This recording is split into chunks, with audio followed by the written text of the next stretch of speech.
Tour of India 2025। Bharat বনাম south আফ্রিকার first test ম্যাচে প্রথম ইনিংসে ভারত ব্যাটিং করতে নেমে গত দিনের পর আজ দ্বিতীয় দিনের সর্বমোট 62 ওভার 2 বলে 189 রান করে 10 উইকেট হারিয়ে। এরপর আবার দ্বিতীয় ইনিংসে সাউথ আফ্রিকা ব্যাটিংয়ে নেমে 35 ওভারে 93 রান করে 7 উইকেট হারিয়ে। দ্বিতীয় দিনের খেলা এখানেই শেষ হয় এবং সাউথ আফ্রিকা 63 রানে এগিয়ে থাকে।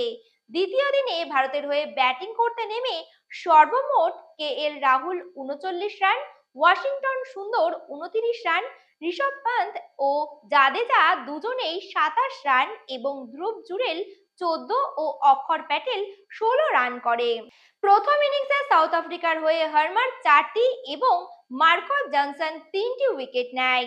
ফার্স্ট টেস্ট ম্যাচে দ্বিতীয় ইনিংসে সাউথ আফ্রিকার হয়ে এখনো পর্যন্ত ব্যাটিং করে রিকেলটন 11 ও মালডার 11 রান, ক্যাপ্টেন বুভামা 29 রান এবং মার্কো জনসন 13 রান করেছে।